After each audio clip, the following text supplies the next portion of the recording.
Today's video is pretty simple. We've got some fragrances that people around you are going to absolutely fall in love with. These are some of the most up-to-date and modern fragrances on the market right now, and usually that's what's going to work best when it comes to pleasing the largest group of people possible. And I think there's a little bit of a misconception sometimes because people might assume that because something is worn all the time by a lot of different people that it automatically isn't going to be a good compliment getter anymore.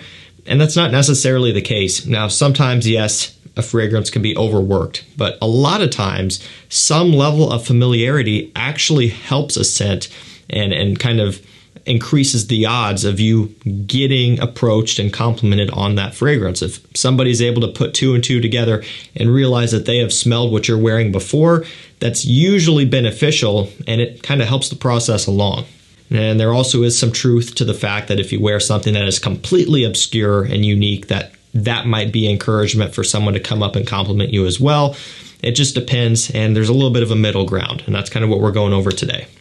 After all, this is the number one thing that gets people into this hobby, that's smelling good, and so these are going to do it for you, no questions asked. Let's get things started with Paco Rabanne Invictus Victory Elixir. This is really good, and I think they did a great job here. Hopefully they keep the ball rolling, and I'm sure they're going to, which, I know that. So I'm hoping, though, that they continue to put out great releases like this. They've had a few that were misses, or at least just a bit boring, in my opinion. This is not one of them. I think they're kind of turning things around with the Victory lineup here, kind of a little bit refreshing. Now, they're getting further and further away from Invictus to the point where it's like, maybe you could lay the Invictus line to rest and start up a brand new line of fragrances, because that's how different these are getting. But of course, they're not going to do that because they're able to leverage the Invictus name to immediately see a spike in sales because everybody knows Invictus. So it's not going to happen, but just know that this, compared to the original Invictus, there is a vast difference between them at this point. It's not like Invictus Legend and Invictus Aqua, Invictus Intense, where they're still pretty similar. They're kind of changing things up quite a bit with the Victory lineup. So I hope they continue to do that. I hope they can continue to evolve this line a little bit, because I think it can be pretty decent. Vanilla Incense and Tonka Bean are in this one. Great scent, sweet, smoky, modernized, but it's a big mass-pleasing scent with great performance. Winter is still kicking here. It's starting to warm up a little bit, but temperatures are still plenty cold enough to be able to wear this one quite often. Next up, we have LFA CRA Quaa, and this is, to me, by far significantly better than the original. And the original is really good. I think it's a nice scent. You can usually get for around $35 to $40. This one is slightly more, but it's still under 50, so still affordable, and it's newer, so it's going to be a little bit more expensive for the time being. I think it'll probably drop down a little bit more after it's been out a bit longer, but if you were looking to buy one, I would get this new one right here. It's essentially that same DNA, very sweet, kind of angel share smell, but with the addition of coffee. And the coffee in here is phenomenal, especially off the opening. It is a really impressive coffee accord that surprised me, to say the least.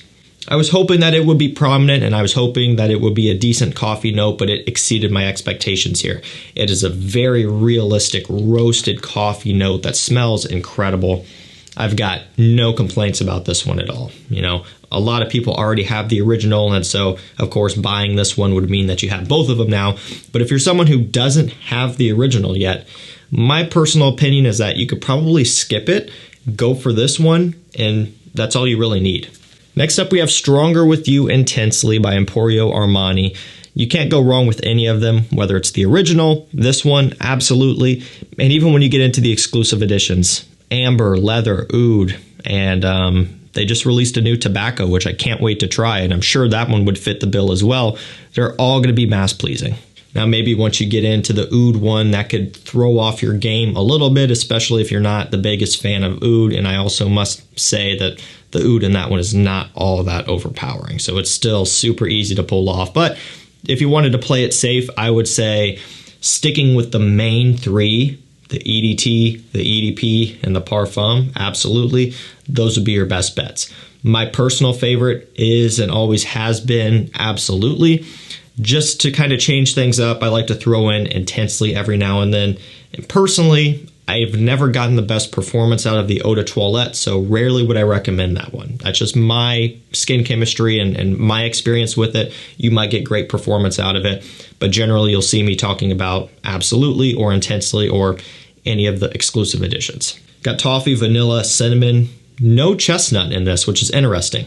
It was in the original. They took it away here, replaced it with toffee, brought it back in Absolutely. Kind of a unique way of doing things, but the toffee does give it a little bit of a different gourmand style. So instead of like a nutty kind of chestnut smell, obviously, it has more of a kind of a sugary dessert type of sweetness going on. Just something a little bit different. People are going to love how this smells, especially when the weather is cold. I mean, this is a great scent with a lot of versatility. This next one is kind of more of a summer gourmand, kind of changing things up. And really, you could wear it in wintertime as well, just because of the sweetness that it does carry. But I do kind of see it as a better fit for summertime. It reminds me more of the summer months. You know, a tropical vacation or something, or summer evenings. I think this one would work great. But again, it can be done for anything. It's Le Parfum. It's got pineapple, coconut, and tonka bean, and those first two notes are what make this one summer oriented. Again, with a pretty decent amount of sweetness going on, so you'll want to, kind of feel this one out before you wear it on a 90-degree summer day, because that might get a little bit annoying to you and other people around you.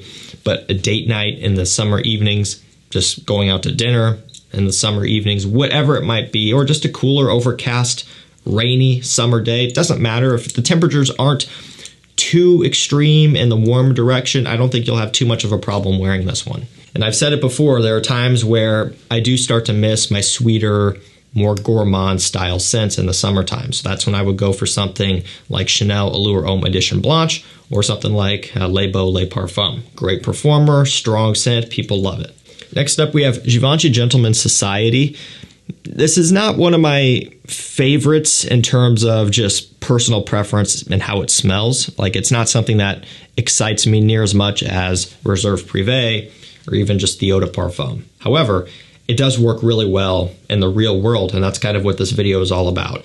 And you'll probably come to the conclusion that as far as compliment factor, mass-pleasing abilities go, you're probably going to have some of the best results out of this one compared to something like Reserve Privé. Now, Reserve Privé in and of itself is a great compliment getter too. This one is a little bit more mass-pleasing. It's got cardamom, vanilla, vetiver. It's woody, clean, but with a little bit of a sweet balance as well. Again, it works really well. I can kind of see what they're doing with this. They're just trying to make something that is going to appeal to the masses, whereas I think the Eau de Parfum Reserve Privé was kind of like them throwing us a bone. At least it felt like that, because that was truly something that really provided a lot of value and really kind of made it an interesting scent. This is going to be geared more towards people who just want to smell good to as many people as possible. Kind of like, a Dior Homme 2020 type of thing where everybody's going to love it. Next up, we have YSL Le Parfum. I love this stuff. It is a mixture between the original L'Homme and YEDP. It's a very easy way to put it, and for the most part, that is pretty accurate. There's going to be a few little minor differences here and there between them. This isn't as amberwood heavy as YSL EDP. It's not as gentlemanly as the original L'Homme, but again, it's kind of like a mixture of the two, so it makes sense. This is one that got swept under the rug almost immediately when it came out. Just didn't get that hype, and it kind of makes sense, but at the same time, I do think that is a bit of a shame because it does offer a lot to me. And also, it's $80, which in terms of L'Homme scents, La Nuit de L'Homme scents, and the YSL Ys, this is one of the more affordable ones out there. Some people have had issues with the performance. It's not as strong as YEDP. It's a little bit stronger than the original L'Homme, kind of right there in the middle. I think as far as compliment factor goes, you can't go wrong with something like this. Soapy, clean, fresh, with a tiny bit of an ambroxan sweetness. I really like it. I think it's great. It works well any time of the year, but especially when it's warmer out. This is one of my favorite summer scents. I had to go ahead and feature it. I love this stuff. Rasasi Hawas, It's got plum. There's a lot of bergamot, apple, ambroxan, of course, watery notes, lavender. It's the Invictus Aqua DNA, but you can actually buy this. So everybody who's up to date in the fragrance community knows all about the Invictus Aquas by now. 2016 was, discontinued a long time ago. The 2018 version was discontinued relatively recently. And so, it kind of just leaves this one. Also, though, there are some other alternatives out there as well, like Mont Blanc Legend Spirit is a really popular one that I hear a lot of people talk about. Even in real life, a lot of people wear that and they describe it as the Mont Blanc with a white bottle. And so I'm like, Legend Spirit? And they're like, yeah. So that one has kind of worked its way out into the real world as well. Not that it was never out there, but it's kind of gained some popularity. It smells very similar to this as well. It's a little bit more affordable, but not by a huge margin. Oftentimes Hawas has dipped down into the low 40s. I've seen it for $43, $44 before, and generally that's kind of in the summertime, but it will pop up every now and then around there in the winter. At that price point, it's a great purchase, and it's maybe $10 more than Legend Spirit. In my opinion, it's better to go for this one. You're getting better performance, a stronger scent overall in terms of its delivery and the impact that the notes provide as well. It's a very punchy scent. When you spray it on, you'll see what I mean. It hits you. It's a big head turner. Next up, Chanel Allure Homme Sport Eau Extreme. I don't know what it is about this, but there's something that I just love. I don't know why, because, it's kind of considered to some as a little bit basic or boring at this point, but man, I love Allure Homme Sport Eau Extreme. I love the whole line, everything from the original to the regular Sport, Edition Blanche, the colognes, the fresh ones, which kind of have a Dior Homme cologne smell. They're all phenomenal. They're expensive, they're not discounted, but they're really good. If I had to choose one as my favorite, it would probably be Eau Extreme, but let's just hope I don't have to only choose one. The stuff smells great. Tonka bean, orange, mint. So you get a little bit of a green minty kick off the opening. Kind of an orangey undertone, working your way into kind of a powdery, dusty Tonka base. It's the perfect example of fresh meets sweet to give you the most amount of mass appeal possible, and also a ton of versatility. This next one here is pretty unique. I would say it's probably one of the more unique scents out of this entire list. And I've seen this one as low as $70, which is a great purchase. So it's Brioni Eau de Parfum Intense. Apple, tangerine, patchouli, and oud in here. Great stuff. Something unique, like I had mentioned. It still plays off the original violet leaf heavy makeup of just the original EDP, but the patchouli gives it a kind of a woody spiciness, a little bit of a fruitiness from the orange. The oud is not all that prominent. It's nothing to be afraid of, but it's a really well done, well polished flanker. The apple gives it kind of a nice fruity kick off the top as well to open things up, but it dissipates relatively quickly, and it's not something that's like a Y Eau de Parfum apple. It's relatively mild, but it does tie everything together. Going back to what I said when I introduced this one, something unique, different, and exciting, but still has a lot of mass appeal. We'll end this video with Parfums de Marly, Herod. So I love it. It's one that you really don't hear about as much. Now, don't get me wrong, it had its fair share of hype too, kind of when the whole PDM hype train was, really flowing. But still, it's all about Layton and really any of the new releases that come out. Altair, I think even like Sedley, Percival probably gets talked about a little bit more than this one, maybe even Greenlee does. I don't know. I just feel like Herod isn't one that people are raving on about as much as the others. Tobacco, cinnamon, vanilla, and incense. I love it, and it's exactly what I look for in a scent. Smoky tobacco, spicy, smoky incense, a nice sweetness. It's a beautiful scent that works great in fall and winter time. People love it. Just look at Dolce & Gabbana The One. That's proof that people love tobacco scents if it's done the right way, and in my opinion, this one is. Alrighty guys, that's going to do it for me. Some mass-pleasing fragrances that people around you will go crazy for.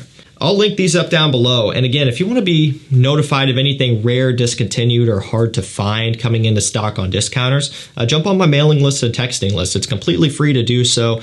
And anything you could think of, YSL Blue Electrique, Armani Code Absolute, Armani Code Profumo, Dolce & Gabbana The One Luminous Night, everything that might be sought after, I'm looking for. And believe it or not, these things do pop up from time to time, more often than you would think. So make sure you are on the lists. That way you won't miss out and you'll have your chance to get whatever it might be that you're looking for.